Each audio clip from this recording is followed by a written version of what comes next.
Hey, welcome back to another episode of It's a Football Thing. As always, I'm your host, RJ, and I'm joined by my fellow co-hosts, Scott the Gooner and Rob the Red Devil. How are we, gents?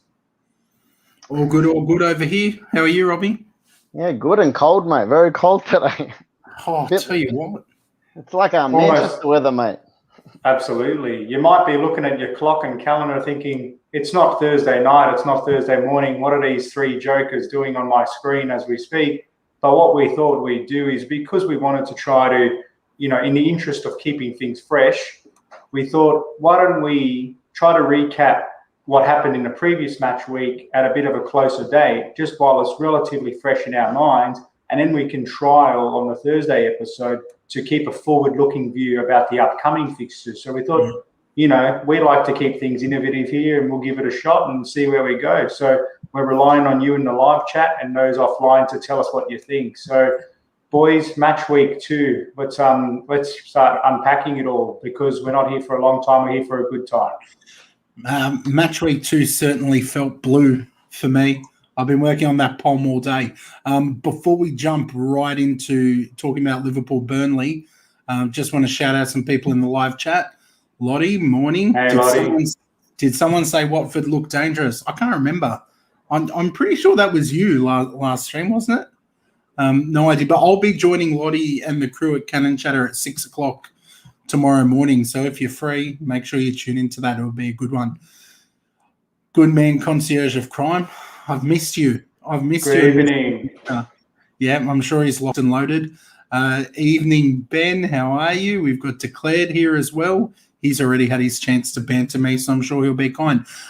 Boys, Liverpool, Burnley, a nice, comfortable result for Liverpool. I don't think it ever looked in doubt from how I was viewing the game. And I said this the other night, I feel like a lot of people in like preseason predictions or in the first couple of weeks are sleeping on Liverpool. Not so long ago, they were the champions of Europe, champions of England. I think they've looked pretty good, and I don't think they've hit their peak yet. Not that any teams hit their peak yet, but I'm really impressed by what I've seen from them. Did you catch that game, Robbie? Yeah, man. I don't fully agree with you, to be honest. I actually thought that. I thought Burnley actually had a decent game, like considering they're normally just one of those teams sit back, long balls over the top to their two big strikers and hope for the best kind of thing. But I actually thought they created a couple of good opportunities. They forced a few good saves from Ellison. That was actually the first time I was surprised that Burnley actually turned up and had a bit of a go at Liverpool, especially on they got quite a bit of space down Trent Alexander-Arnold's side to get some crosses in the box, force something. Like I said, it was a reasonably comfortable win for Liverpool. But like I said, while it was still sitting at 1-0 and they had chances, until Mane got that second goal, that was a little bit more of the nail in the coffin. But I thought that Burnley did okay considering what they used to I like playing. Yeah, fair call there. Look, when I say comfortable, I guess I mean at no point did I think Burnley were taking a point. I thought Liverpool were pretty set. What did you think, RJ?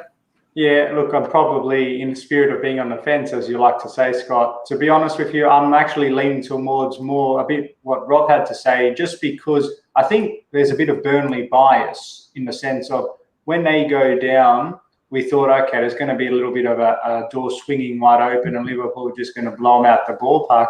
But to their credit, and credit must be given to Sean Dyche, I thought they showed a lot of fighting spirit and genuinely trying to get back in the match rather than going to damage control.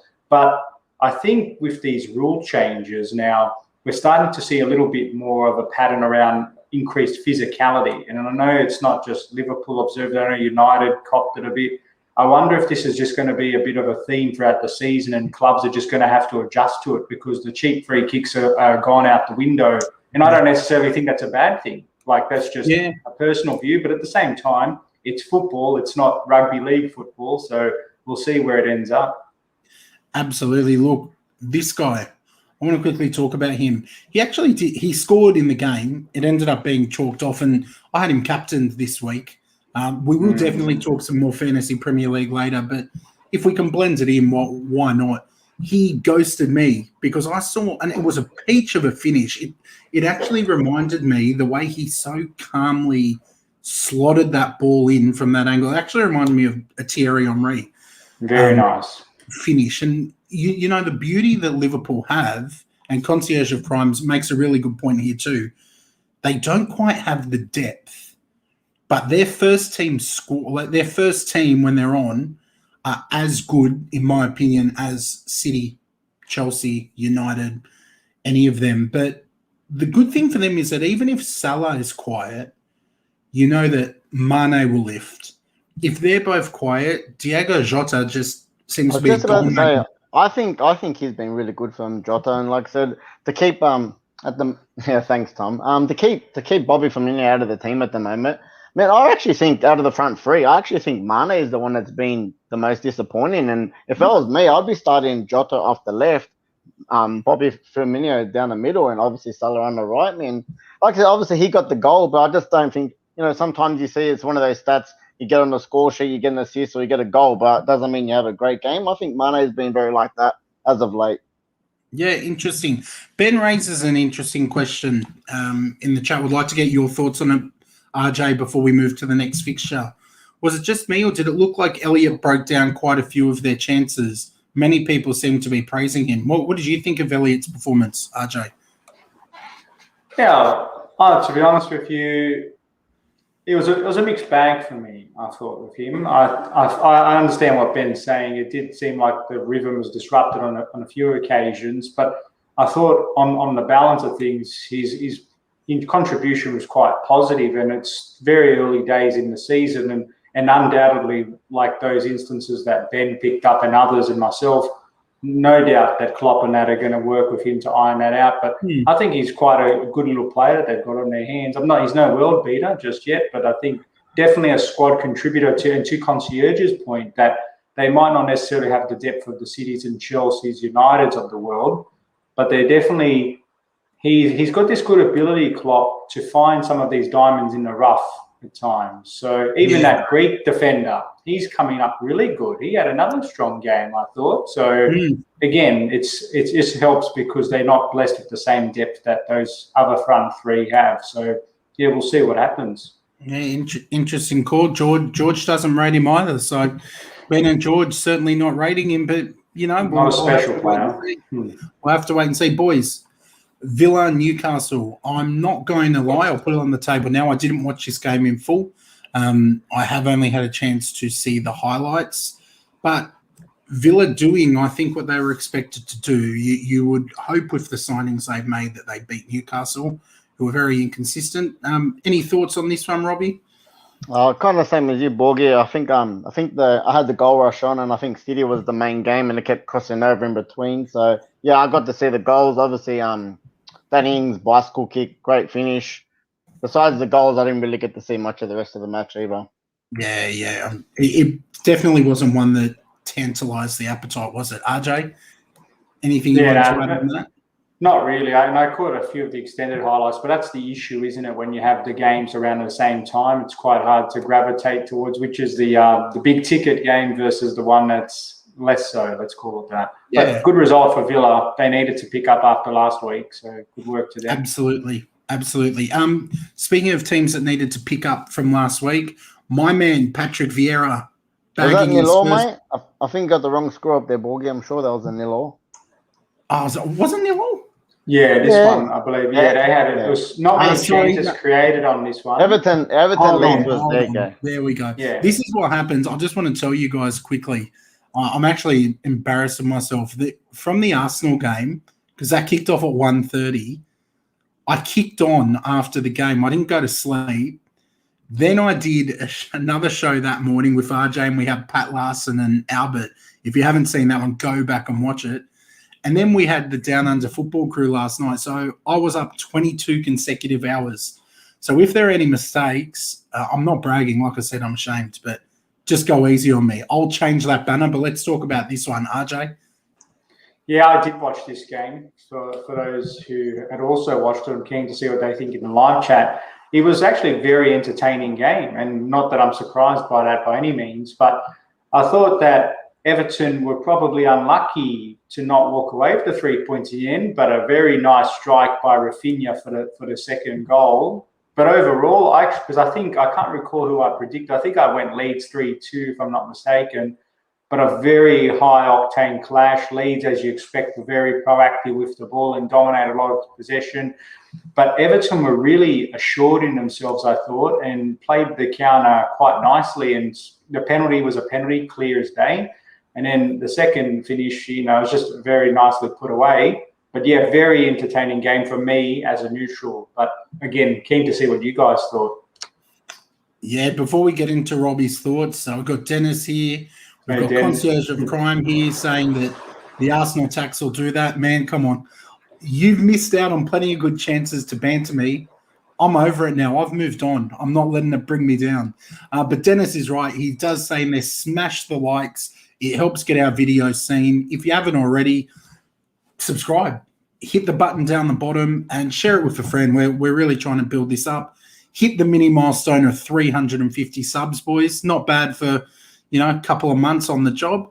And we keep going, and we couldn't do it without any of you. If you've got thoughts on any of the Premier League matches, even if we're not talking about them yet, chuck them in the live chat and we'll come back to them. But Leeds 2, Everton 2. RJ, sorry I interrupted you. No, I was wrapping up my thoughts. I just wanted to hear what Robbie had to say on it, because I'm pretty sure he would have caught most of it, if not all of it. Well, yeah, like I said, I was crossing over. Like I said, the City game was on at the same time as this one, but I was crossing over because I actually predicted the score. That's why I was the 2-2 I got on this one.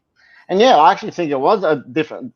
After City went up by quite a few goals, like I said, I did turn over to this one, and I think RJ did wrap it up quite well. I said, besides that Rafinha goal, the equaliser at the end, I did think that Everton was going to get that over the line. I actually think they had a couple chances to get the third and put the game to sleep. But yeah, like to go to Ellen Road for the first time in 16 years with the crowd bouncing, I think, obviously the draw wasn't what they want, but I think Everton were really good for that game. Yeah, and George has pretty much said exactly what you've just said. The game shows the impact of a fired-up home crowd. Leeds were less likely to come back twice without a crowd. Absolutely agree. And you know what? You boys have done a smashing job with that. I've got nothing else to add because I expected goals, I think. There were goals, and you're going to get that from Leeds. They can put the ball in the back of the net. Dominic Calvert-Lewin, hopefully future Arsenal striker. But, yeah. You're really promoting this one, aren't you? I just have to have a laugh because we're on this show last night again, and we're talking about transfers coming and going, blah, blah, blah. And Scott brought up in this chat, he goes, Calvert-Lewin to Arsenal is still in the cards. And we're just sitting there, I'm like, who's coming up with this? Is Fabrizio going to pop out a tweet saying, done deal, here we go, Calvert-Lewin, source Scott Borg, because nobody else is talking this up, man. Nobody. He's just trying his luck like last year. He got that Matty Ryan flick out of the nowhere. Boys, look, I thought I had a brilliant intro to this when I'd started by saying my man, Paddy Vieira, has his first managerial points in the Premier League. I'm guessing this was a bit of a snooze fest. I didn't even catch the highlights of this. I'm not going to pretend I did. Did any of you catch any of this, or are we just happy that Vieira got a point? Yeah, not much there. No, I was just going to say the scoreline says it all, really. And it's not one of those games where there was, lots of woodwork being hit and end-to-end chances. It was a pretty underwhelming affair. Yeah, like I said. I don't think there was, like I said, I watched the quick highlights the other day. I think there was one that got tipped over the bar that was for Palace. Besides that, I only kept a bit of interest because I had, again, quickly, and I had Tony up front in my fantasy just to see if he was on the score sheet. And, yeah, it doesn't look like there was many shots on target at all in that game. Yeah, and Den's spot on. Ballfest had nil all written all over it. Big job on Patrick Vieira's hands. Absolutely, he has a big job. Plenty of managers that have a big job on their hands the way the season started. I'm sure Brentford's happy with the point, man. 4 points out of their first 6. Absolutely. You couldn't have it any other way if you were them. Please, Patrick Vieira, not seen any highlights of anything. Well, that's what we're here for, Lottie. The ones that we have seen, we'll definitely talk you through some. Let's go to the next one. This one was, quite frankly, the opposite of the Palace-Brentford game. There were goals. Man City devastating 5-0 against Norwich. To me, this is what you expect of a Man City team. You expect goals. You expect control of the possession. You expect to see brilliant passing, brilliant movement. It was Pep Guardiola football. And for them, after the disappointing result in game week 1, losing to Spurs, they needed this win. So, Robbie, your crosstown rivals, what did you think, man? Mate, if I have to be honest, I kind of thought about a little bit of our first game, how Norwich kind of is like a Leeds. They just, from when they were in the Premier League 2 seasons ago, I just don't think they learned their lesson. Like, they came out as a 4-3-3 as if they were going to go head-to-head with City. It was like 70 to 30% in possession to City. I think I was trying to actually count when Norwich actually crossed the halfway line, because it was literally like the game was just played in one half the whole time.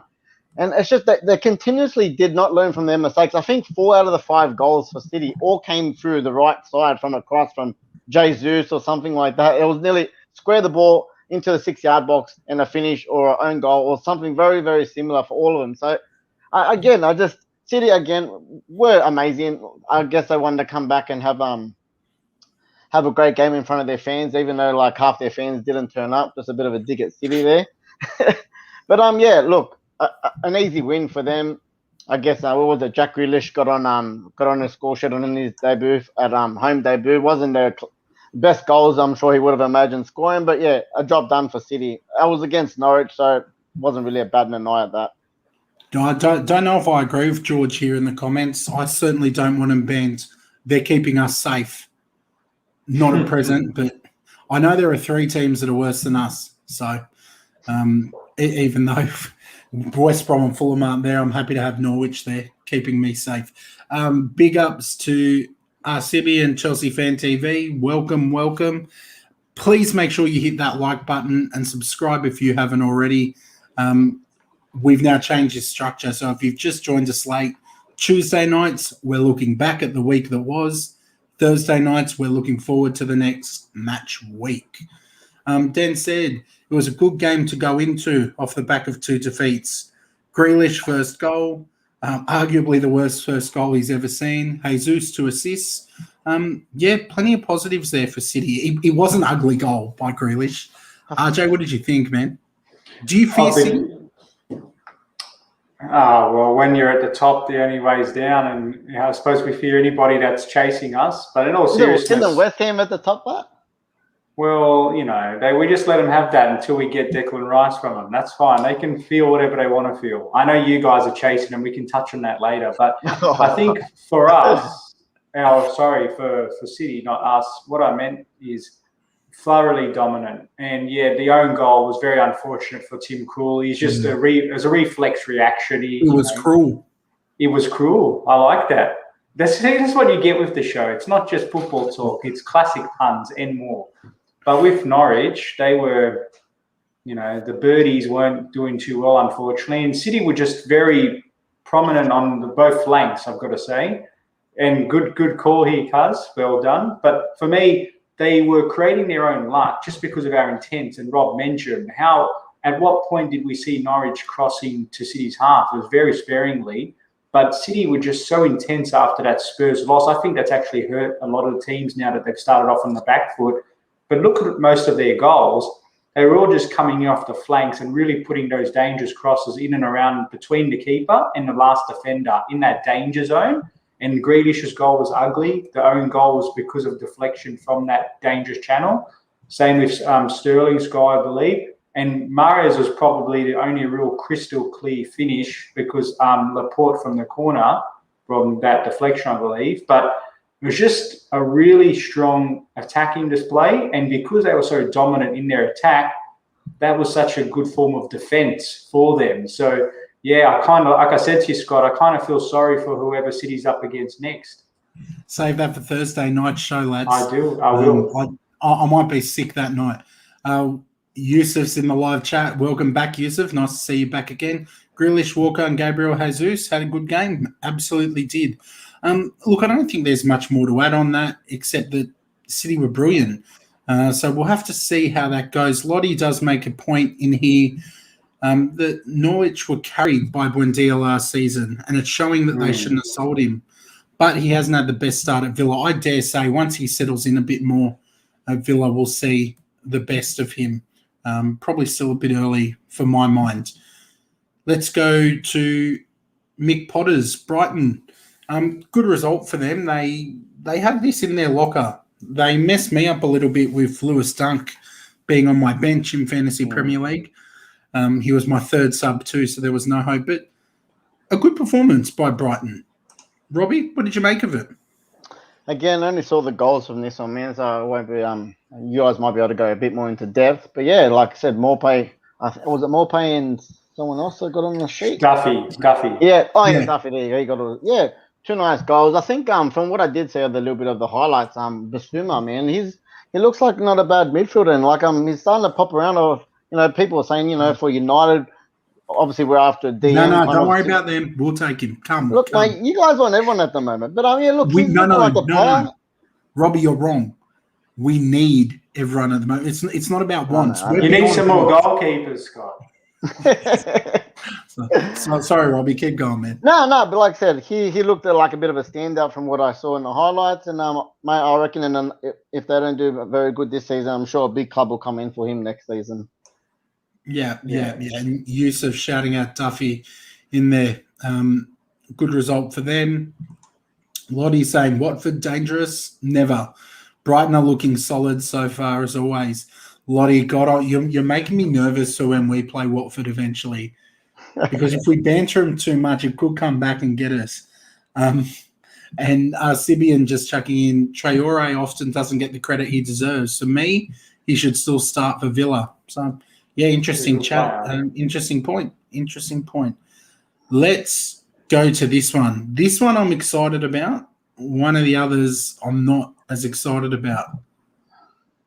Southampton won. When the Saints come marching in. I hope that Tom's still here, because Tom on the United Pubcast I just tuned into their show not long before this, and he was having a great old time slagging off Arsenal. I call that deflecting. Sort out your own backyard before you worry about us all the way in London. Robbie, I think you would be the best man to kind of just talk us through what happened in all seriousness. Yep. The first week you were magnificent. I kind of thought this was a no-brainer. What did you think? Well, I'll start from what I went back to last week. The lineups came out last week, and what did I say to you guys? Wasn't happy with the lineup. We won the game 5-1. I have to shut my mouth. The job got done. Go fast forward to this week. The lineups again came out. Again, wasn't happy. We're going to, for me, a potential relegation candidate in Southampton. Just come off the back of a big win last week. We've gone in with our normal 4 backlines, and we've got 2 defensive midfielders in there. So we pretty much have, six defenders in the team to go to Southampton. For me, it looked like a negative approach. I didn't understand it. For me, number one, I was definitely expecting Glees, Jadon Sancho to be starting off the right. And, I know Varane was on the bench, but I thought towards the end of the week, he would have had close to 3, 4, 5 days of training under his belt. I expected him to possibly make a start. Okay, fair enough. Varane didn't start. Lindelof had a really good game the week before. I'd say that's the one he's going to come in for, so he didn't make a change. But it just, we'll go into the game. We actually started really good. First 10, 15 minutes, really good. We actually created about 3, 4 chances of set pieces, which is very unlike us. I know we've got a new set piece coach that's come in from Chelsea, and obviously that looked really good. We hit the bar. One got Martial shot got cleared off the line. So we did have a few chances early on, but obviously weren't clinical enough. It didn't convert. But then after that, honestly, it sounds bad, but it just turned to shit. Our midfield was terrible. Like I said, we had the 2 CDMs, and they just did not turn up. Fred had a shocker. Matic had a shocker. And I'm a little bit upset because, Matic had a great preseason. And when I seen him on the team sheet, I was like, okay, I would have preferred someone like Donny van der Beek to come and partner him, as they played together a couple of times in the preseason and looked really well. At least he could have had the one sitter, and he could have had the Donny to push up. But like I said, it wasn't just them. I think it was just a bad day at the office, man. I can't do nothing about that. the Southampton, I don't know if you've seen the goal. It was like obviously the controversial decision with Bruno.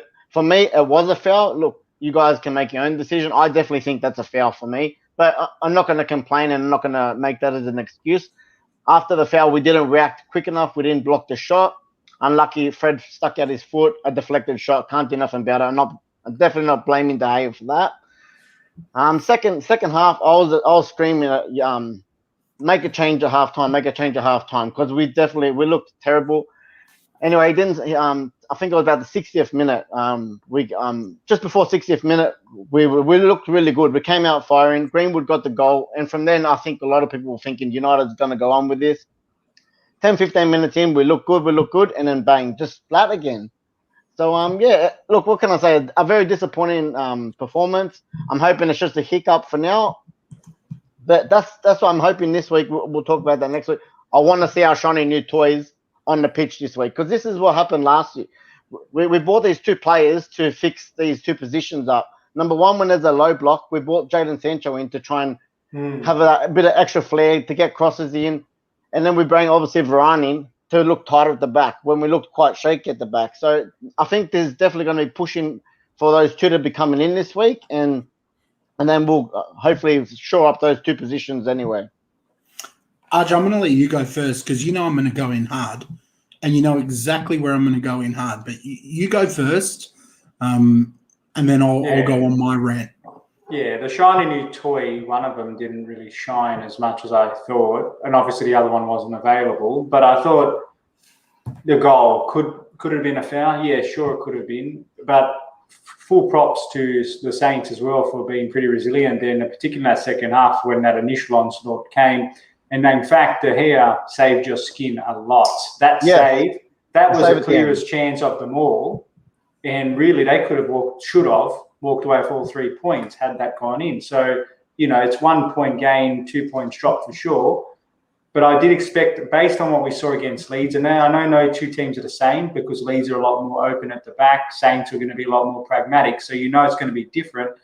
But this comes back to, it's only early days. We don't want to get super reactionary here, but how can they go from here to here? Some of that has got to be, yes, the players are the ones executing the plan, but who's the person holding the pen? And that's me. I've got a lot of concerns about Ollie because I wouldn't see such a wild variation had that been Klopp, Thomas Tuchel, or some other reputable manager. Again, they might turn it around once Varane comes in and there's only one bad day in the office.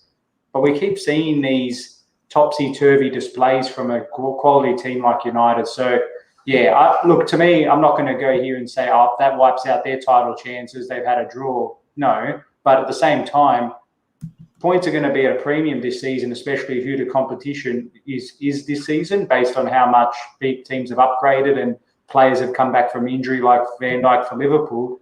You can't afford to be dropping points against these minnow clubs with all due respect. So, yeah, it is what it is. Scott, I know you've got a lot to say, mate. No, I don't want to be too reactionary either because, quite frankly, I love the result. I was happy with it, the same as you were happy when Brentford got one up over us. Do you think, though, Robbie, like you're true blue, man, you are an absolutely genuine United fan, and I have heaps of respect for your footballing opinion, and you tell it how it is. And I know you don't. There's a lot of people out there that create content that don't speak their mind. I know you always do. Do you think, and we had this debate last season, because we're about to get in and go hard on Arteta, but do you think that Ollie is the man that you would trust with all these shiny new toys? Like, you've got Sancho, who is absolutely electric. You've got Varane. I know he hasn't played. You signed Donny van de Beek, who I'm a massive fan of, but obviously Ollie's not. Do you have confidence in him that, because I predicted you'd fight for this title, do you have confidence in Ollie to fight for the title? If I'm being honest, I don't see us winning the Premier League with Ollie, if that's what you want to hear. And I don't think it's like because he's not one of those top echelon managers, like you said, your Tuchels, your Klopps and stuff like that. But I do think he's definitely progressed us, but I don't think he's got that extra in him, if you know what I mean. To, like I said, perfect example this week. I don't understand why he went to that game with 2 CDMs, or Exactly. even some of his substitutions. Again, I don't understand. Like I said, towards the end, a perfect example. I was screaming out for Donny van der Beek to play in that game, or at least make an appearance off that game. Take one of your CDMs off, put him in, try and attack more. He's someone that has a footballing brain that can unlock defenses. Towards 5 minutes towards the end of the game, he throws on Lingard instead of Donny van der Beek. Mate, the guy just came back from having COVID. So it's stuff like that that I'm bedazzled by. Look, I'm not one of those Ollie in, Ollie out people. He's my manager. I'm going to back him. 100%. Yeah. Like I said, and I'm not going to have a big reaction. It's game 2. Yes, we definitely should have got a win here, but we had a draw. It's not the end of the world. People are going to have last year we lost to Sheffield United at home and we still came second and we had a good run. Everyone's got, I'm sure, what was it? Chelsea lost to, who was it? West Brom last week? Yeah, we lose double. We lost to them twice. Exactly. It's just, there's going to be upsets. You know, we always beat City for some reason, home and away, and then we can't even get the job done against the Southampton. So you're going to have these weird results during the year. Look, if we maybe next week and the week after, if we're having the same issues, then, mate, it's not just going to be me. It's going to be the fans and it's going to be the board that are going to look at this with a fine-tooth comb, because I said he's been backed and we need to go to that next level. And I said I'm not expecting to win the Premier League, but I am expecting to be very close to a challenger. That's what we need to be doing this year. Yep, good, mate. Well spoken. And again, I don't know if that answered your question, but that's my opinion. No, look, that's what I wanted to hear, to be honest, because I think similarly to you in regards to my team. Just a quick one-word answer to this one, Robbie, before we move on.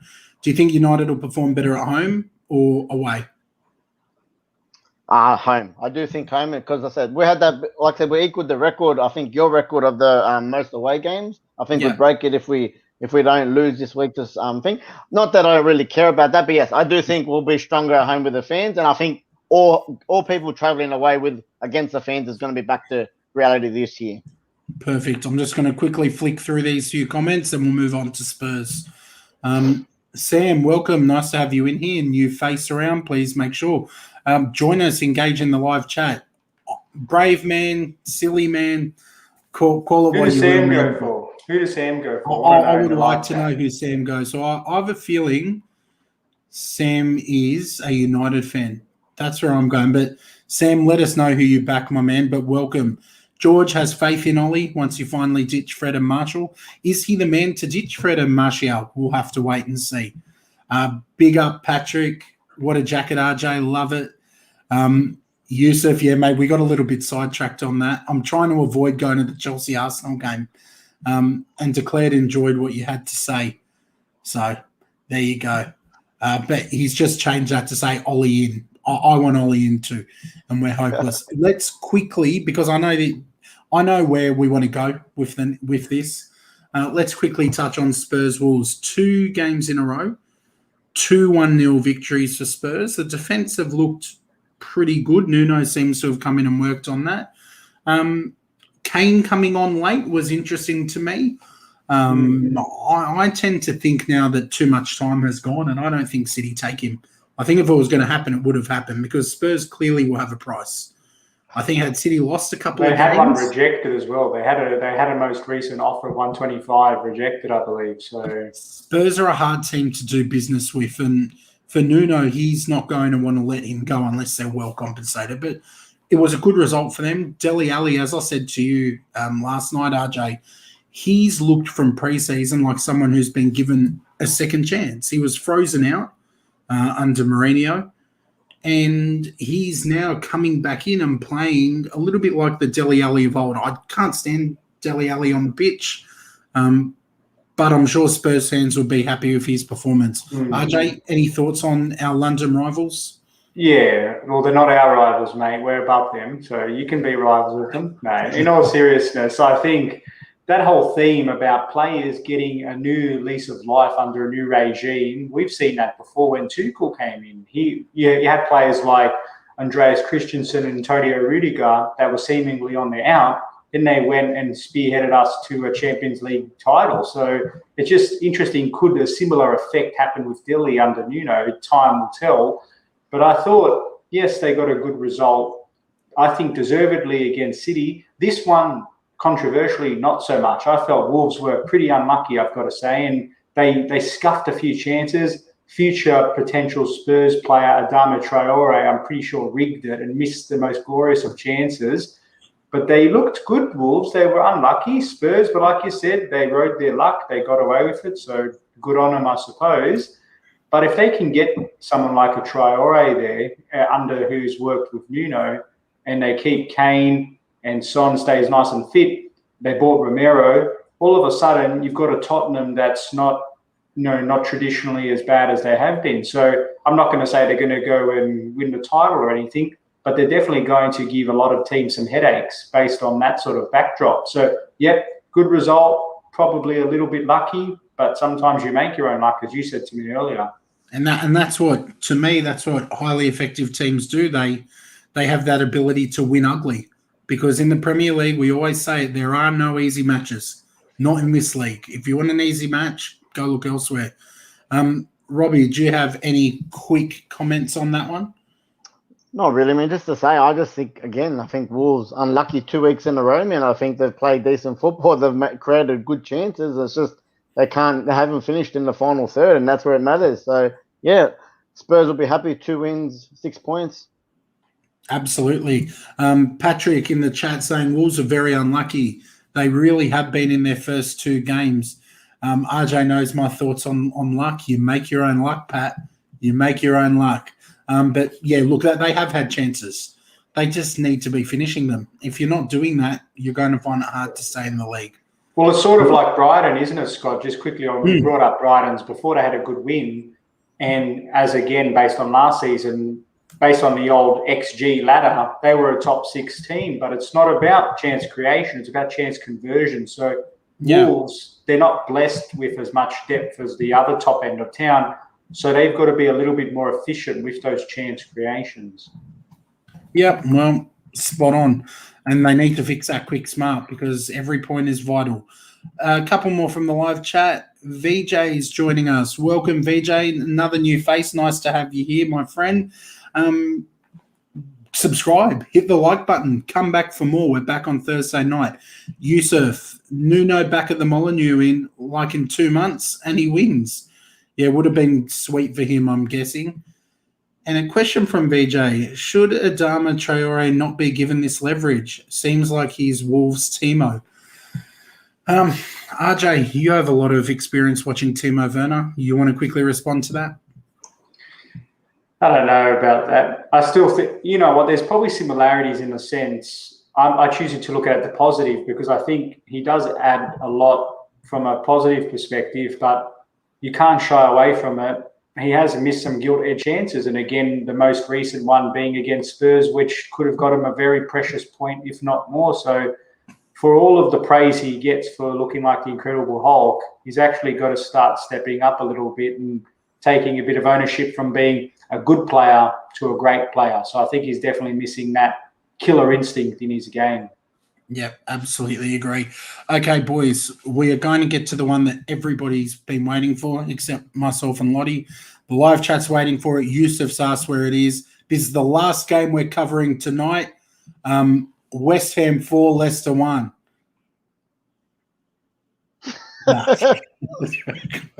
Come on, let's get it over. I just wanted to stitch you up. Let's get it over with. I've spoken to death about this game. I'm just... Like I said, I'm at that point, you know how after an awful result, you kind of stew in it for maybe a day or two, and you watch every video where someone reacts to it, and you watch the play again, you look at what went wrong. I'm past it. Like I'm at peace. So I think it would probably be best to start with you, RJ. Get your gloating out of the way. Look at the smirk on his face. Get it out of the way. Then we'll let Robbie put the boot into me, and then I'll respond last. I'll have the last word in this one. Go on, RJ. Do it. Do the thing. I feel like there should be a meme with the picture of Lukaku and his picture and saying, "I'm inevitable," and just flick the fingers against you guys, because as soon as he was named to start, and I was a little bit conservative about him starting, from the outset, he just looked like he was in total control, dominated you guys.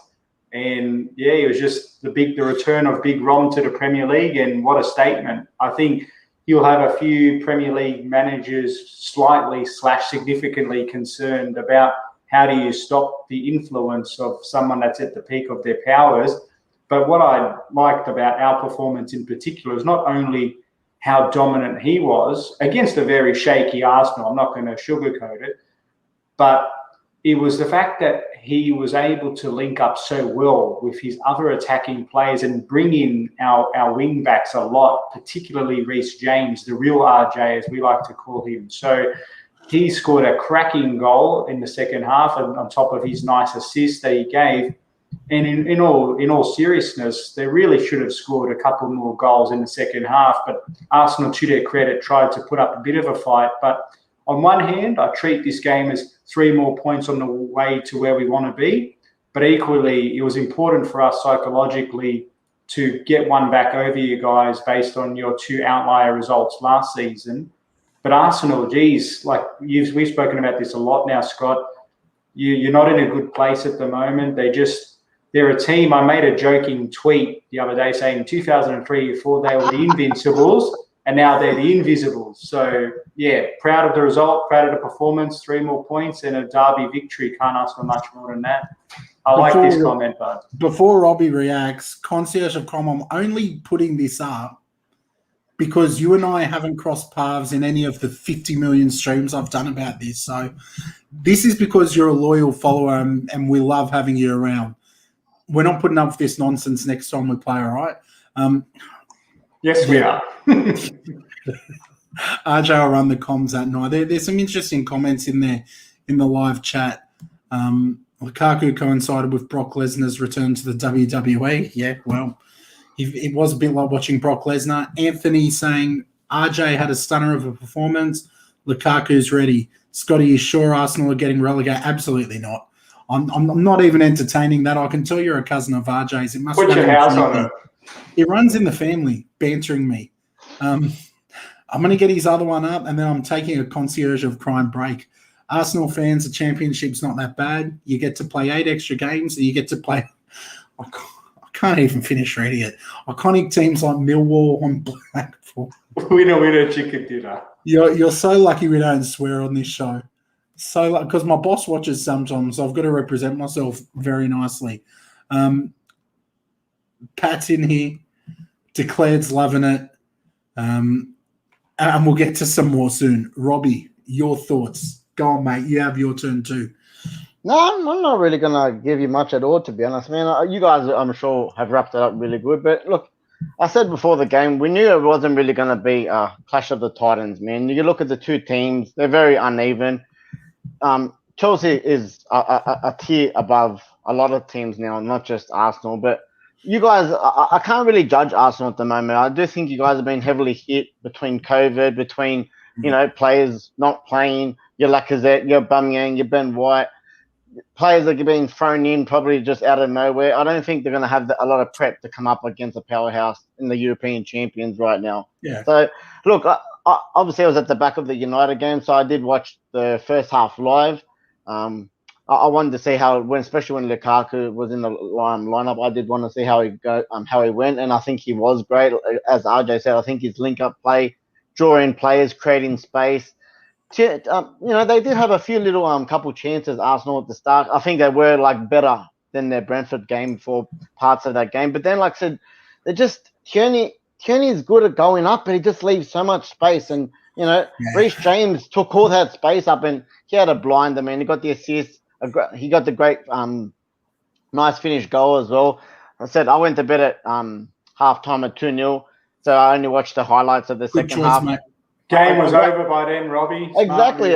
When I woke up the next morning, oh good, I didn't miss any goals. I seen the thing. Look, a great save from Leno, tipping that header from close range header from Lukaku. Yeah. A really good shout for there. But like I said, I'm not going to bag you, Borgie, because like I said, same with next week. I don't think we can judge Arsenal until they've got their full squad back on the pitch, and then we can start judging. And that's why I think Arteta will get a little bit extra time, because you can't just say.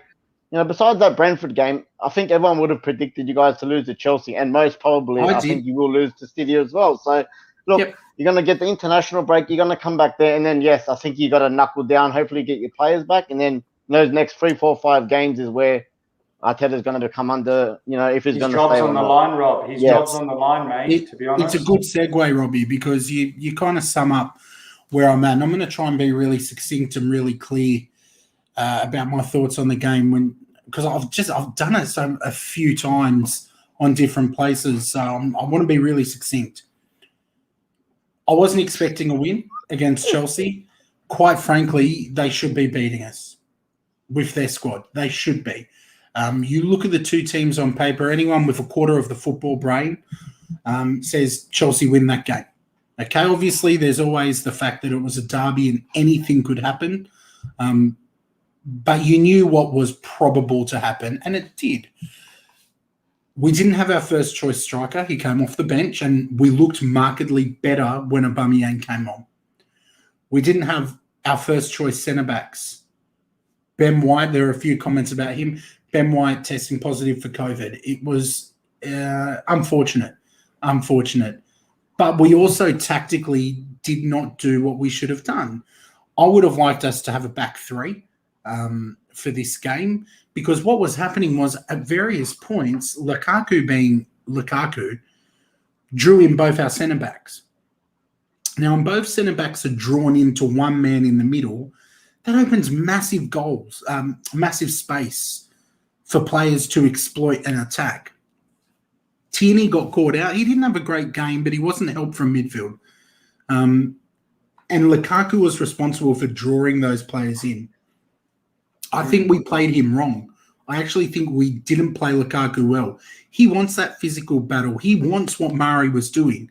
It was rolling him every time. He was holding him up and just rolling him, mate. I just don't understand how easy it was. Yeah. Mate, the only person big enough to have a chance shoulder to shoulder, chest to chest with Lukaku is me, boys. You know I'm a bit of a unit, but Pablo Mari is not it. Lukaku wants the physical contact. He wants you drawn in because he's very good at playing with his back to goal. So I think we actually just played him all wrong. We actually needed to give him a bit of room to have to take the touch to play into a bit of space. We played into Lukaku's hands. In saying that, he's going to revolutionise Chelsea's attack. He's going to be an amazing signing. He's going to be a Golden Boot contender and potentially a player of the season contender for me. He's just that good. We've seen it at Inter. We've seen it for Belgium. Everyone knows what he can do. And for me, Arsenal's season now does not start until, West Brom is going to be a big game. I know we're not looking forward. But it's after Man City, because I'm not expecting a result against them either. RJ, you look like you had a comment you wanted to make before I jump into the live chat and we do the final game. No, I was just listening with intrigue. I agree in terms of you guys just got it wrong formation-wise, and the approach after it wasn't working clearly the first 15 minutes about the way in which you're handling him. I know it's easy said than done about stepping back and try not to give him you'd prefer to give him more time so he has to turn at you and you can maybe have a better chance of stopping him. But I think there's just got to be a lot of credit given to just how strong and how smart and how good his movement was, because it wasn't like it was the same pass over and over again. He took up many different positions. He was driving at Arsenal. He was holding the ball up, passing it back. He was running into channels. The guy was just doing, it was almost a complete striker's performance. He would have had a brace had it not been for that save that Rob mentioned earlier. And had he scored that one, I would have put my money on, if I had any, on him to complete and get a hat-trick, because he was just in that good of form. And sometimes you're up against it. But I think for me, it was just a bit disappointing how lack of desire, not just desire, but enterprise that Arsenal had in that front area. So, yeah, a lot of work to be done there, but very early days. Yeah, we'll see. Look, I'm just going to quickly throw up. There are plenty of comments in the live chat. I want to throw a couple up. Aubameyang was better when he came on. Definitely agree. In the live watch-along that VJ was part of, they called that the goal was coming from the right. Fair call. It was pretty evident early on that Lukaku was drawing plenty of attention. Declared doesn't think that Stone Cold Holding would have done any better. Plenty of wrestling chat tonight, boys. We might need to do we should have a wrestling chat. I know. Lukaku gets injured trying to control and dribble. No need to be so tight on him defense. I agree. I agree with this from George. Teams will learn very quickly not to get too tight. And that's just my opinion on that. VR, welcome VR. Nice to see you in here. Arsenal season doesn't start till they get their first point. Well, I'm hoping it's the match after City. Realistically. And there are a fair few more. The live chat is absolutely going off, but I won't be able to get to them all.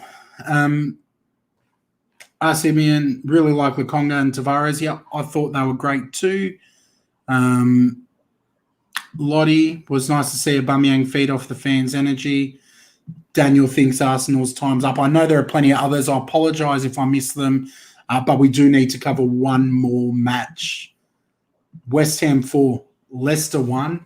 I didn't get a chance to watch this one, boys, so I'm going to sit it out.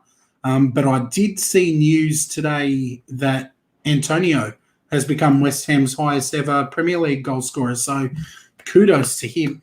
Big achievement, very underrated. But I know you watched this one, RJ. Did you watch it or was it?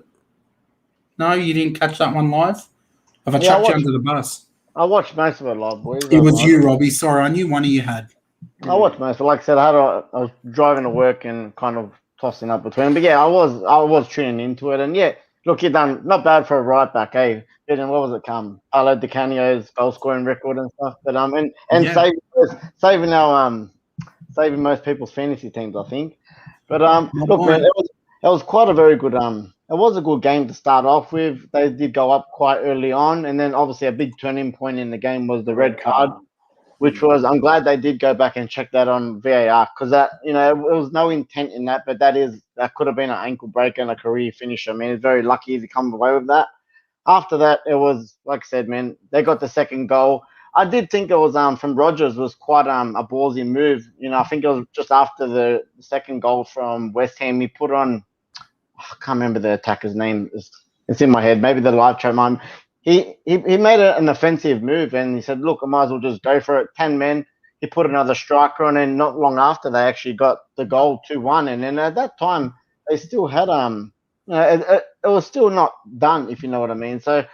They were in the game for a little bit more, but then, yeah, once he got the third, the game was finished, 10 men. They didn't shut up shop. Obviously, the fourth came. So, yeah, look, again, 2 wins for West Ham. I heard their crowd was bouncing at the London Stadium there. And like I said, top of the table for now. It's only 2 weeks in, but a very good start for Moyes' boys. Yeah, agree. RJ, anything you wanted to add on that, my man? No, not really. I agree with Rob that it was a massive turning point, that red card, and rightfully so. I agree. The intent is it's not just about intent. Obviously, it's but full credit again to Moyes and his team. They've built up quite a nice little squad there, and we praise Leicester often enough on this show. And I think sometimes I look at the Hammers squad, and I've got to say they've this is a good comment, by the way. But if they don't lose any players, which I know they're expecting to lose a couple, and they might even bring in Kurt Zuma, which I know we're discussing with, they're going to be there. Honestly, that will help reinforce that whole top 6 sort of battle, if not better. So, yeah, good result from them for sure.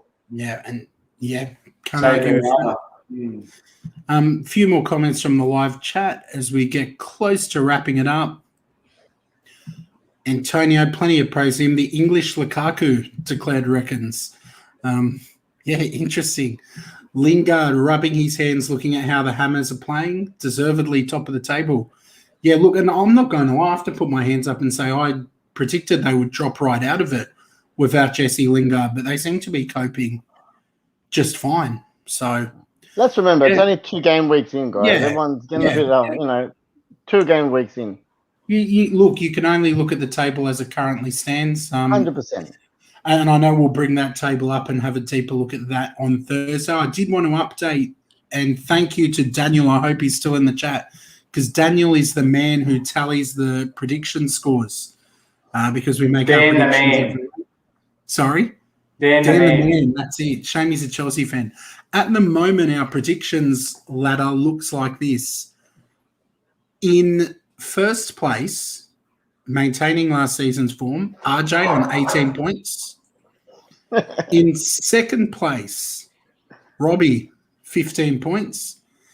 And I am in first place with 11 points. So I'm not going to say last place. I'm glass half full after the weekend of football I've had. So interesting. We'll make our predictions again on Thursday. Big up to you, Daniel. Very quickly, boys, let's have a look at the Fantasy Premier League table to see how that went. Quite frankly, I'm spewing this week because I had Eric Dyer on my bench, who was 6 points, clean sheet. I had Duffy on my bench, who was in the team of the week. And I played my wild card. So brilliant form for me. How'd you go, Robbie? I was great, man. I'm pretty sure I'm quite in front of both of you. Flying the flag high for IFT. Yeah, this is the guy that just said, don't get too excited. We're 2 match weeks in. That's right. You're excited now. I'm confident. Oh, he's already played his wild card, mate. So for a wild card team, and I still beat it this week, I'm confident. That's all right. Plenty of time. I hope I'm saying it right. Chichioke, Transformer FC in first.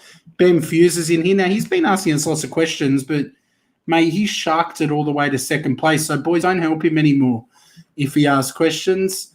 We've got Gary Watson in third, Leon in fourth, and I don't want to pronounce it wrong. So I might leave that one, but we can definitely see the top 5 there. To look down to the top 10. And Robbie, where are you? You're the highest of the lot. 19th, maybe? 19th, I think. Yeah, Robbie in 19th. So Robbie is repping the IFT boys. 19th, maybe. He's probably looked at this 45 times. Yeah. I haven't checked. Yeah. I know I'm in the top 100 somewhere because I haven't looked at it. I think RJ's about 66, and I think you're about 40, around 40, Scotty.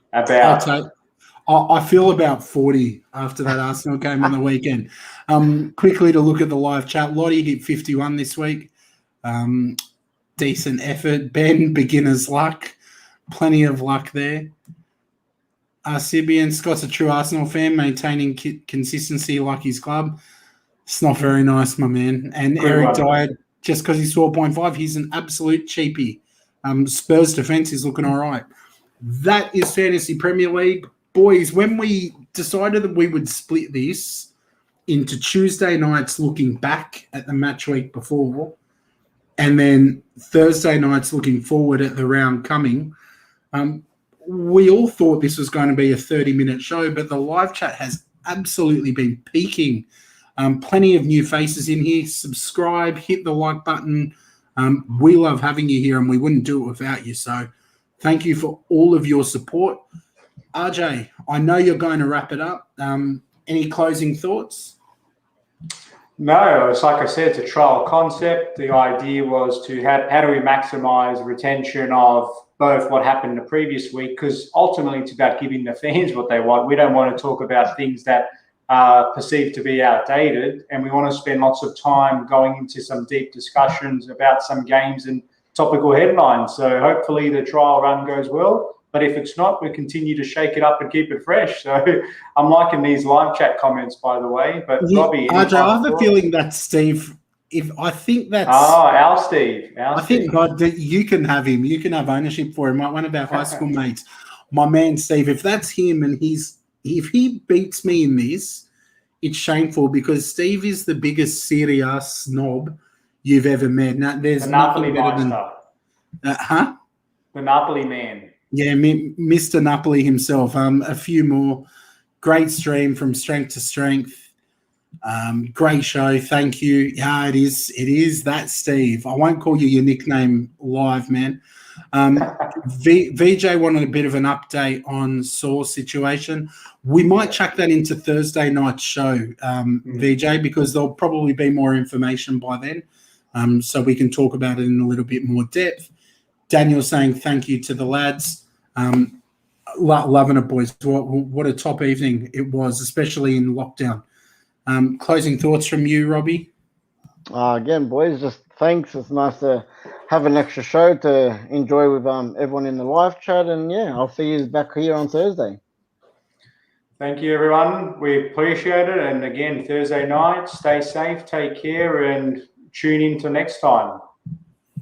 Take care, everyone. See you later.